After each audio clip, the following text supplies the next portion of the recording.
Bonjour à tous. Donc, je me permets, le temps que l'installation se fait, je prends la parole pour donner un peu mon avis. On a eu un groupe, c'est vrai, exclusivement masculin, mais assez pluridisciplinaire. On a Nicolas qui est en archi. On a trois masters urbains avec des spécialités différentes, acteurs, tu vois, et moi, CAD. Et on a notre ami Victor en sciences politiques. Ça nous a permis de vraiment mettre un peu ça, en conflit nos méthodologies et ça a été, on le pense, utile et fructueux. En tout cas, on a eu beaucoup de plaisir à faire cet exercice. Je commence. Donc, bonjour. Donc, nous sommes le groupe qui s'est attelé à la question de l'habité/l'habitat du campus métropolitain, dans l'intention d'imaginer les possibles formes de l'habité.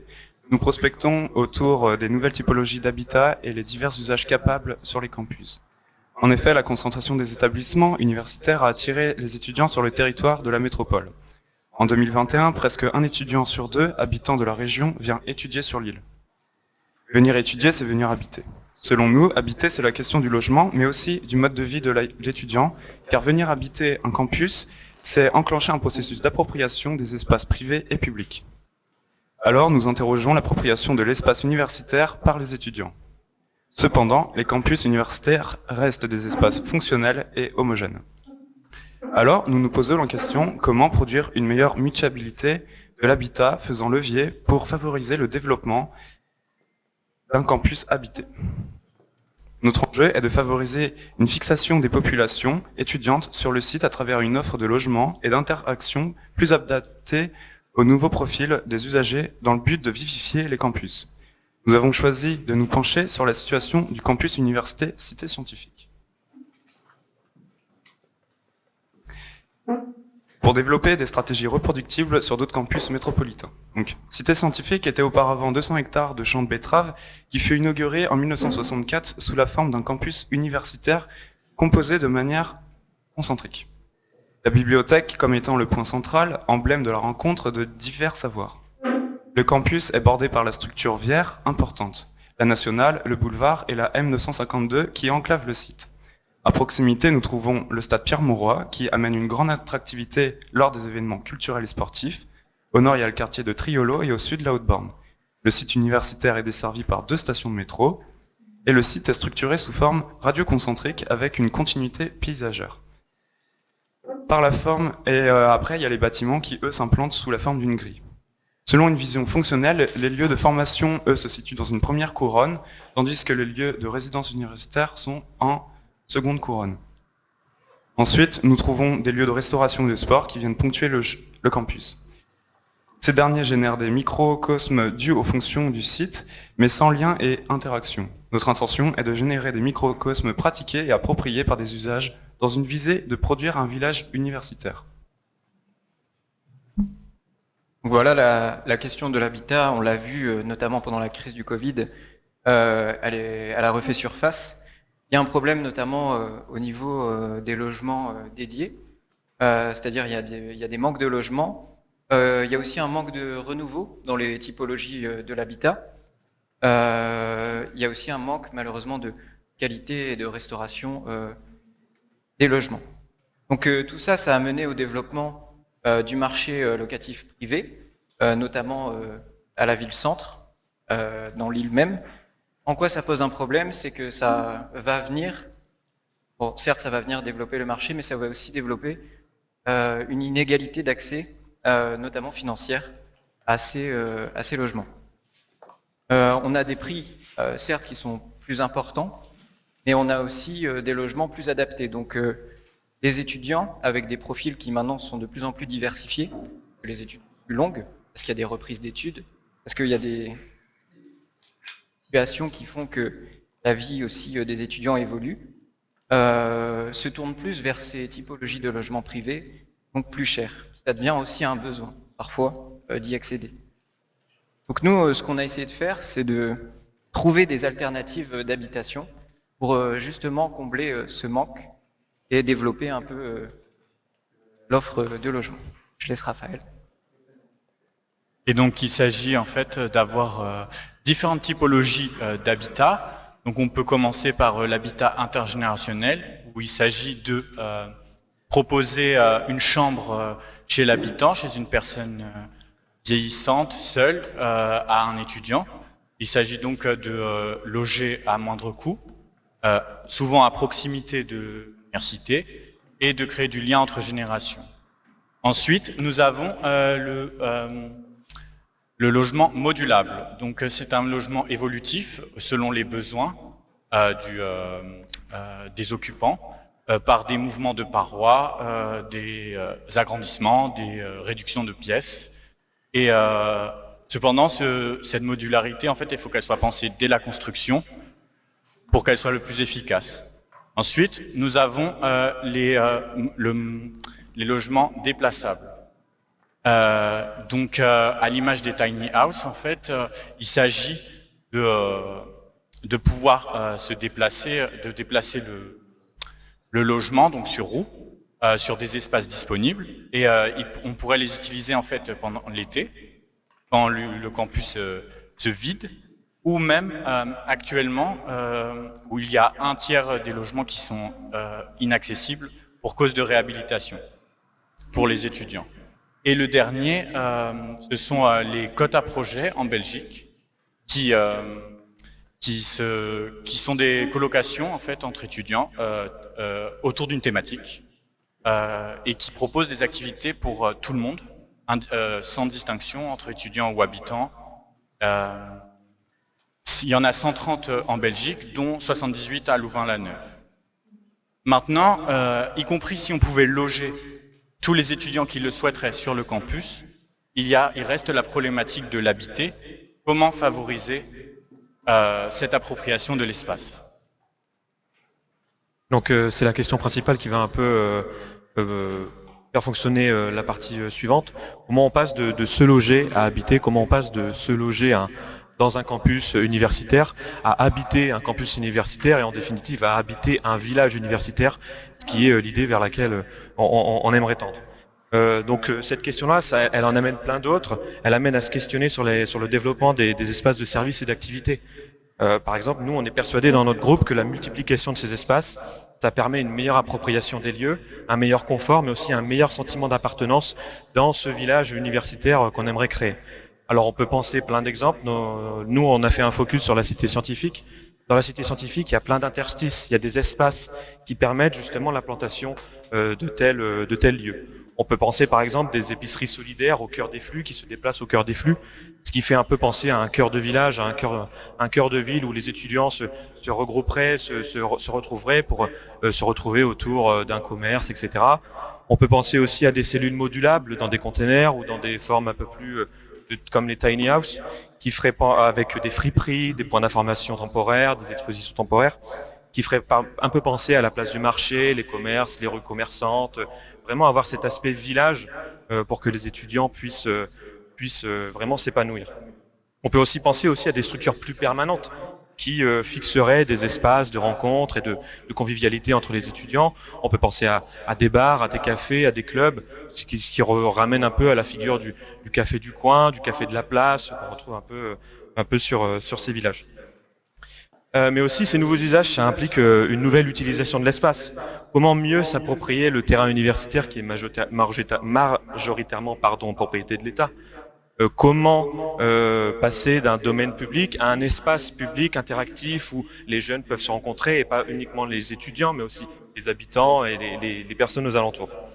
Donc on peut prendre l'exemple des 2 ponts en dessous de la ligne de métro à Cité Scientifique, qui agit comme une véritable colonne vertébrale. Ce sont des espaces protégés de la pluie. On peut imaginer des brocantes, des concerts en plein air, et faire en sorte que les étudiants se retrouvent autour de lieux autres. Et ça permet aussi de repenser le mode de gestion et de remettre les étudiants au cœur du processus de création. C'est Victor qui va vous en parler. Oui, évidemment, l'une des problématiques, c'est donc intégrer les étudiants dans ce processus de création.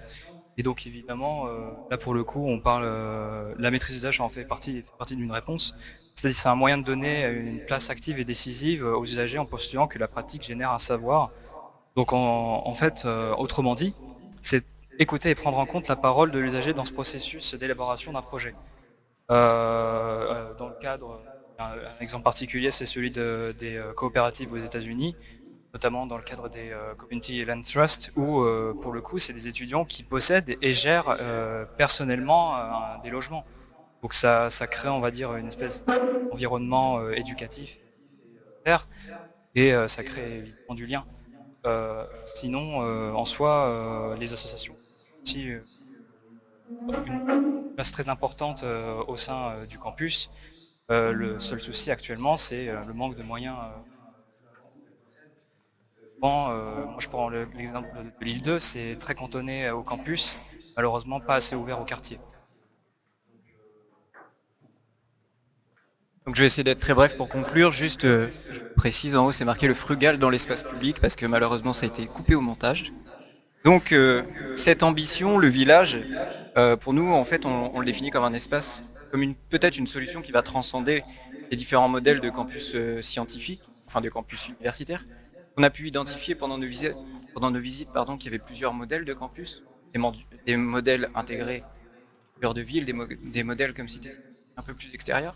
On pense que cette problématique de l'habitat, elle a une tendance plus générale, qu'elle montre un symptôme plus large qui touche l'université dans son ensemble. Donc l'idée, en fait, c'est de remettre vraiment l'étudiant au cœur du processus d'aménagement de son espace pour qu'il puisse se l'approprier, permettre un peu plus de modularité, autant des logements, qui soient plus adaptables aux populations qu'ils accueillent, mais aussi de l'espace qui va être traversé par les étudiants. Donc c'est en fait l'idée de repenser le domaine universitaire. On va considérer uniquement sous le critère de l'enseignement, de la qualité de l'enseignement, mais aussi sur un critère de qualité de vie qui, on le pense, peut améliorer l'attractivité de ces univers. Merci.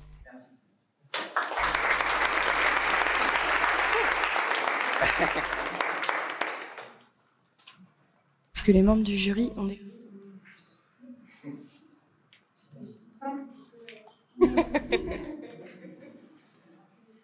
Merci beaucoup pour cette présentation.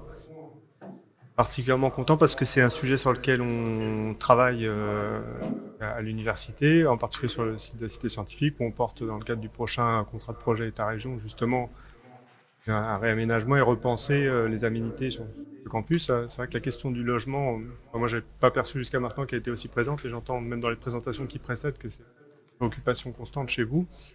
Donc on a la chance de bénéficier du soutien de l'État pour ce projet dans le cadre du prochain CPER. On pourra probablement développer pas mal des idées que vous avez présentées là. Vous voyez, une préoccupation qu'on a par rapport à ça, c'est la représentativité des étudiants et comment justement avoir une continuité de notre action alors que les étudiants avec lesquels on va éventuellement engager des discussions, par définition, sont de passage. Et c'est une des difficultés aussi par rapport à la gestion des lieux que vous proposez. Et que un étudiant, il est là pour quelques années seulement, et donc de dire oui, on est en autogestion, ça finalement ça marche, mais qu'un temps. Et donc comment est-ce que vous avez déjà un peu imaginé des pistes par rapport justement à cette problématique-là, déjà de savoir comment recueillir quelque chose de représentatif et qui soit pérenne? Alors merci beaucoup pour cette question. Alors on a développé, c'est vrai qu'on a beaucoup réfléchi sur la place de l'étudiant au cœur des processus de création. Et on a pensé à plusieurs idées, notamment en lien pour recréer avec l'université de Lille des associations pour que ça peut pas partir de l'étudiant lui-même. Il faut que, du moins au départ, ça puisse se faire en coopération avec l'université de Lille. Et on pensait justement aujourd'hui, on a un peu cette image de l'association propre à un campus. Et pourquoi pas créer des associations universitaires ou des associations métropolitaines qui s'étalerait sur l'ensemble du campus métropolitain et qui serait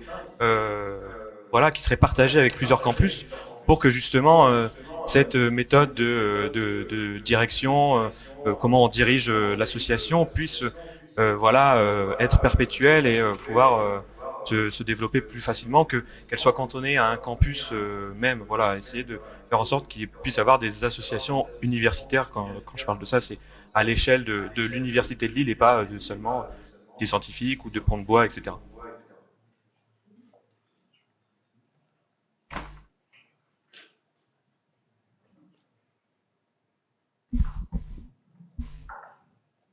Merci beaucoup pour votre présentation.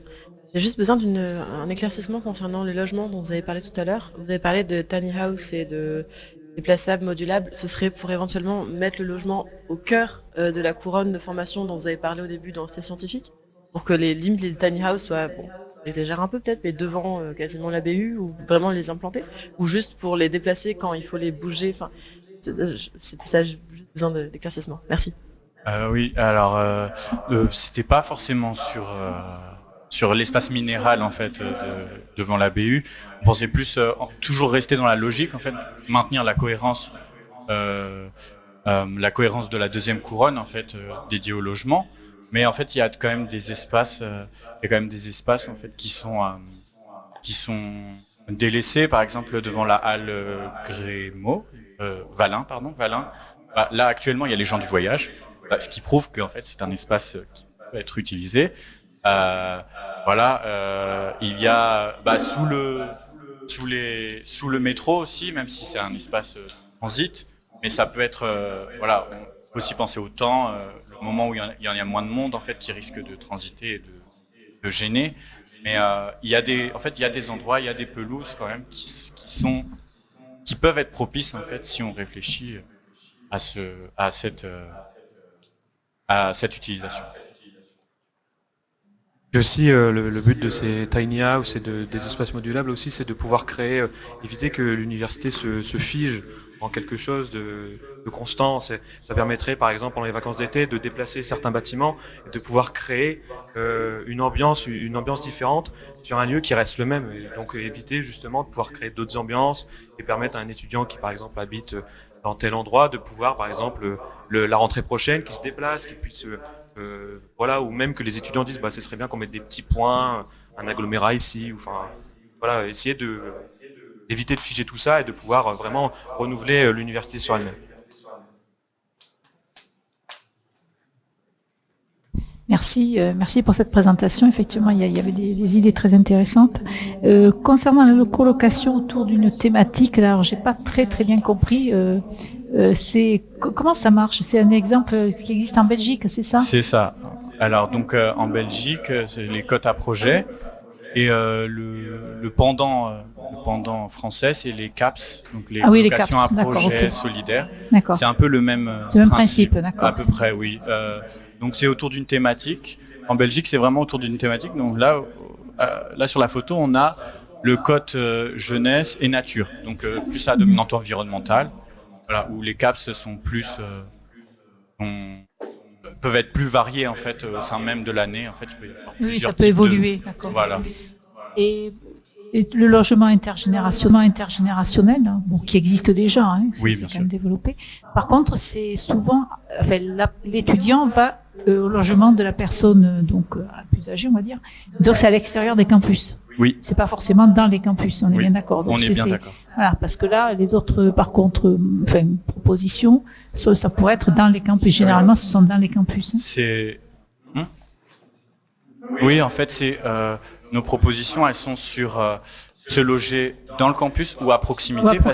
Parce que la particularité de Cité Scientifique, c'est qu'on a quand même le quartier de Triolo, qui est vraiment, il est vraiment à côté. On peut pas faire plus proche. On a toute une bande de lotissement en fait qui donne sur la piscine de Triolo, qui est un équipement qui peut être utilisé par les étudiants. Et donc on s'imagine que les lotissements, on sait qu'ils sont vieillissants. Il y a des gens qui peuvent être seuls dedans et ça peut être très grand. Et pourtant il n'y a qu'une rue qui sépare les lotissements de l'université. Donc ça peut être intéressant en fait de loger des étudiants, notamment en plus dans des espaces plus grands qu'une chambre de 9 mètres carrés ou. Par contre, parler de modularité, effectivement, je pense que c'est essentiel parce que les attentes de vous, votre génération, pas même dans 10 ans, on peut être même moins de 10 ans. Oui. Et une fois qu'on a figé les résidences universitaires, on les reconstruit pas tous les 10 ans. Donc, oui, la modularité, je pense, c'est une très bonne idée. Merci.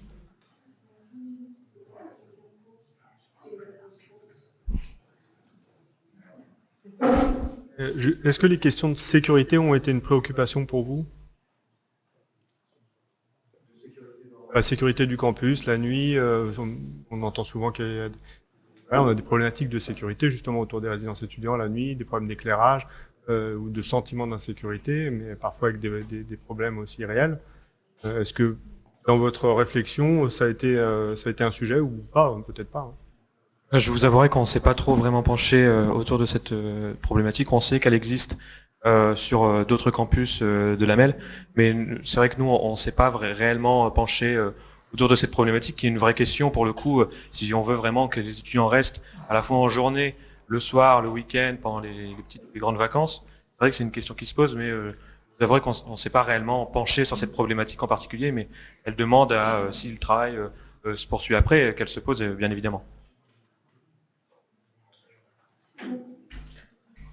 Rapidement, je voulais ajouter, on a pensé aussi que si on arrivait vraiment à fixer les populations et à les intégrer dans leur site, ces problématiques de sécurité, vu qu'il y a plus de, elles se diluent un petit peu.